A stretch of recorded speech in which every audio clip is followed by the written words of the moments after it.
Biceps curl তিনভাবে করা যায়। Barbell curl, easy বার curl, dumbbell curl, যে কোনোভাবেই করতে পারেন। ডাম্বেল কার্লের ক্ষেত্রে অতিরিক্ত হেভি ওয়েট নিয়ে বাইসেপস মাসেলে টার্গেট করতে যেয়ে পুরো বডিকে, যেমন লোয়ার ব্যাক, নি ইনভলভ করলে বাইসেপসে কিন্তু খুব কম টার্গেট হয়। এক্ষেত্রে মাইন্ড মাসেল কানেকশনের দিকে ফোকাস করা অত্যন্ত জরুরি। ফলে এমনভাবে পারফর্ম করতে হবে যেন আপনি ফিল করতে পারেন যে বাইসেপস মাসেলেই হিট হচ্ছে। বেসিকভাবে পারফর্ম করার ক্ষেত্রে কমফোর্টেবল গ্রিপে ধরতে হবে। গ্রিপের ক্ষেত্রে একটি টেকনিক আছে, শেষের 2 আঙ্গুল দিয়ে যদি প্রেশার বেশি দেওয়া হয় তাহলে বাইসেপস মাসেলে কিন্তু অনেক ভালোভাবে হিট হয়। অ্যাপ্লাই করে কিন্তু দেখতে পারেন। গ্রিপের পাশাপাশি কোর টাইট রাখতে হবে যাতে পারফর্মের সময় লোয়ার ব্যাক ইনভলভ না হয়, এবং নি লক রাখতে হবে। মেরুদণ্ড কুঁজো রাখার চেয়ে সোজা ও টাইট রাখলে পারফর্মের ক্ষেত্রে বেনিফিট কিন্তু বেশি পাওয়া যায়। এক্ষেত্রে ব্যাক পিছনের দিকে টেনে সোজা রাখতে হবে। ওপরে উঠানোর সময় ওপরে উঠানো আর নামানোতে ফোকাস না করে, অর্থাৎ ফোকাস কম দিয়ে খেয়াল রাখতে হবে কতটা বাইরে থেকে ঘুরিয়ে ওঠানো যায়, তাহলে পুরো টেনশন বাইসেপসে থাকবে। এক্ষেত্রে ওয়েট দুইটার ক্ষেত্রে কিন্তু একই, বাট বেনিফিট কিন্তু বাইরে থেকে ওয়েট তুললে বেশি পাওয়া যায়।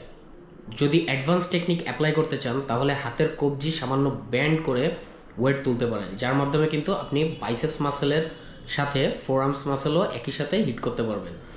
সেক্ষেত্রে কিন্তু এটা একটা কম্পাউন্ড এক্সারসাইজ হয়ে যাবে। তবে এক্ষেত্রে সতর্ক থাকতে হবে, কিন্তু যদি রিস্ট পেইন থাকে বা ফিল হয় যে রিস্টে পেইন হচ্ছে, তাহলে এই টেকনিক অ্যাভয়েড করাটাই বেটার। পুশ করার সময় ওয়েট হোল্ড করে অপেক্ষা করা যাবে না বা সময় নেওয়া যাবে না, তাহলে মাসেলে টেনশন কিন্তু কমে যাবে। এক রিদমে চালিয়ে গেলে মাসেলে টেনশন বহাল থাকবে এবং বেনিফিট বেশি পাওয়া যাবে। ওয়েট নামানোর সময় বাইরে থেকে ঘুরিয়ে নামাতে হবে, ঠিক যেমনটা ওঠানোর ক্ষেত্রে ঘুরিয়ে উঠাতে হবে, ঠিক তেমনি নামানোর ক্ষেত্রেও বাইরে থেকে যতটা সম্ভব নামানো যায় সেই দিকে খেয়াল রাখতে হবে। নিঃশ্বাস ছাড়া ও নেওয়ার টেকনিকের মাধ্যমে কিন্তু হেভি পারফর্ম করা যায়, এটা কিন্তু অত্যন্ত গুরুত্বপূর্ণ। এই টেকনিকটা অ্যাপ্লাই করতে পারলে প্রোগ্রেসিভ ওভারলোড নিয়ে খুব ভালো পারফরমেন্স করা সম্ভব। এক্ষেত্রে ওয়েট তোলার পর নিঃশ্বাস ছাড়তে হবে, আর নামানো চলমান অবস্থায় নিঃশ্বাস ভিতরের দিকে টেনে নিতে হবে। তবে আবারও বলছি যে হেভি ওয়েট নিয়ে পুরো বডিকে ইনভলভ করা যাবে না, ধূপ করে ওয়েট ছেড়ে দেওয়া যাবে না, এক্ষেত্রে মাসেল টেনশন কমে যায়, যার কারণে আপনি ইনজুরিতে পড়তে পারেন। এই ভিডিওটা খেয়াল করলে আপনারা বিষয়টি খুব ভালোভাবে বুঝতে পারবেন। প্রোগ্রেসিভ ওভারলোড নিয়ে যদি কাজ করা হয় তাহলে কিন্তু মাসেলের বেনিফিট অনেক বেশি পাওয়া যায়। তবে খেয়াল রাখতে হবে যেন প্রোগ্রেসিভ ওভারলোড করতে যেয়ে প্রোগ্রেসিভ ওভার চিটিং না হয়ে যায়। প্রোগ্রেসিভ ওভার চিটিং কীভাবে হবে? যখন আপনি অন্যান্য মাসেল ইনভলভ করে ফেলবেন। সিঙ্গেল আর্ম ডাম্বেল কার্লের ক্ষেত্রেও কিন্তু একইভাবে পারফর্ম করা যায়।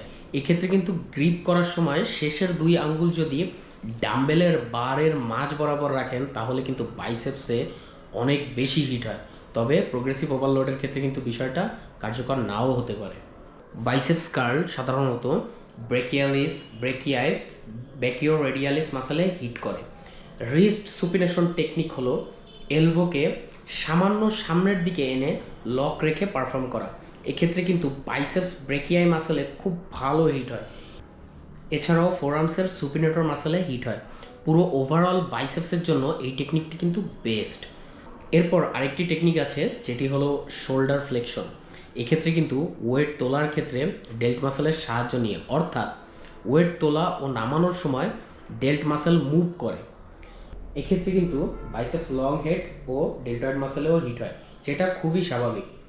এবার আসি আইসোলেট রিস্ট ফ্লেকশন, অর্থাৎ ওয়েট তোলার সময় হাতের কবজি সামান্য নিচের দিকে ভাঁজ করে রাখা।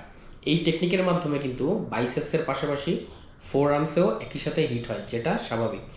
তবে বেসিক সব দিক বিবেচনা করে রিস্ট সুপিনেশন টেকনিকটাই বেস্ট বলা যায়। আজকে এ পর্যন্তই, আশা করি বুঝতে পেরেছেন।